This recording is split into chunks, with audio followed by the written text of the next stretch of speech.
You're watching Hockey North, and we have a very special episode and special guest, not including my cat, but Natalie Spooner, longtime listener, first time caller. You're calling from Czechia, buddy.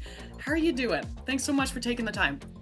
Good. Thanks for having me. I'm doing great. I'm excited. I'm here in Czech. We got a few practices under our belt, get a few more tomorrow, get to go check out the big rink. So that'll be fun. I can only imagine that this one feels pretty special after coming off of LTIR. hmm Yeah.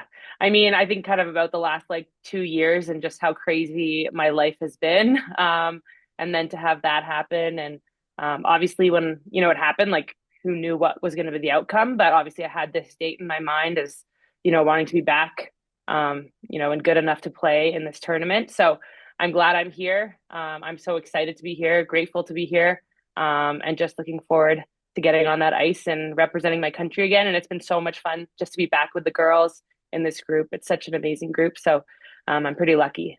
Just Natalie, looking at all the new faces on this roster, you've got some folks who are at their first world championship. I mean, first of all, it hmm must be really cool to see someone go to their first tournament and hmm experience that. That must be a nice feeling. Yeah, I think it's super special. I remember the time that I got to go to my first Worlds in 2011 and just full of nerves, full of excitement. But I think for us just to be welcoming to them and make sure that they know they made this team. These players are so talented and I know they can have an impact right away. So just making sure they feel confident and comfortable, and have fun too. It's pretty cool. And I think that they can kind of remind us just about the excitement and the fun that comes with playing in these tournaments.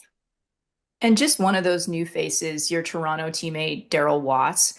It hmm hasn't always been typical for somebody to make the senior national team a little later on in their career. How would you say the PWHL is changing how these teams are made? Yeah, there's so many more games now to watch us play. You can see those players play best on best, really. In the PWHL, you're playing with some of the best players, so and against them. So yeah, getting to see Watts and how she's excelled in the PWHL. Every time she's on the ice, she's a threat. So I think she's so deserving to be here, and I feel like she's going to have a huge impact for us and add to our offense. Immensely. I'm excited for everyone to watch her out here. Just coming in obviously as a veteran of this team, we were talking about some of the younger players making their debut. One of them is Chloe Primerano. Obviously, we've talked a lot Mhm. about her, just 18 years old. What advice would you have for a player like her, and what do you think she's going to bring to this team? Oh, I would tell her to just have confidence and to play her game. My first Olympics, I remember Wick looking at me and was like, "Don't worry what anyone else thinks. Just go out there and play your game." And that's really stuck with me. So if I could say that same advice to someone else, it would be huge. And just getting to see her in practice, I would tell her to shoot the puck to the net because she's getting pucks through and I'm around the net. So that could work out pretty good for me. When you see a player, though, of that stature, still be a teenager, hmm of course, it Yeah. like draws comparisons to Pooh and Vancouver 2010. hmm Um, But how has the game changed from your POV? Because I'm like, like it's like we're hmm on X Games mode every game now. Yeah, from like one Olympics to the next, even you notice like the speed, the skill increase, right? Like you got to keep up with these young kids now. Every kid has development coaches starting at a young age. They start training in the gym, they become so strong. So, like, you look at someone like Chloe, and she's been doing all this, and she's so mature for her age and plays the game in such a mature way. And I think that it's pretty cool to see that at a young age, she's already there. She's right here with us. I think it's pretty amazing. And I think the game's just going to keep improving now, especially with the PWHL and knowing that girls want to play longer in their careers. I think there's going to be more development available for all these young girls. Your 11th World Championship, Natalie, which is, crazy to believe, but do you Mm-hmm. have any favorite memories or moments when you think back? You've had a lot of different experiences on the world stage. What Mm-hmm. comes to mind when you think Oh. of Worlds? Oh man, there's a few. I guess my first world, like not my first gold medal at Worlds in 2012, and that was a pretty crazy World Championships. I guess a funny story. Like we were in Vermont for that Worlds, and our first game we lost to the U.S. something like I think it was like 9-1 or I don't know. It was ridiculous. I can't remember the score.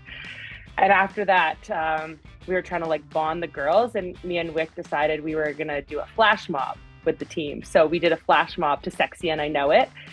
So looking back now, that's like pretty funny, like knowing Wick and that we did like we made a flash mob and then how it turned out we ended up, beating them in overtime. So that was, and I was so young at that time, like I didn't know that that was anything weird to do.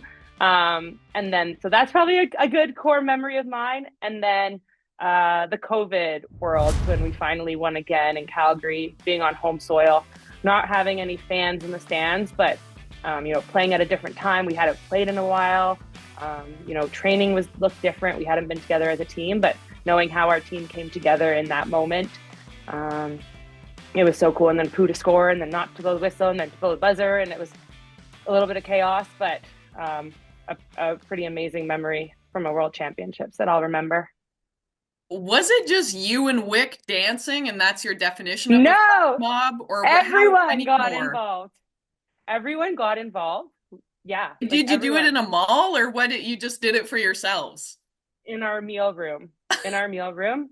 And then at the end, it was like Wick standing there posing, and we just all fell over around her. It was really odd, but I don't know how it came about. Now looking back, like whose idea it really was, but I can only imagine like Mel Davidson just being like, yeah, yeah, what's going on?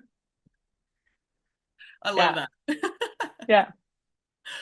Carissa, there was some big news about Alexander Ovechkin.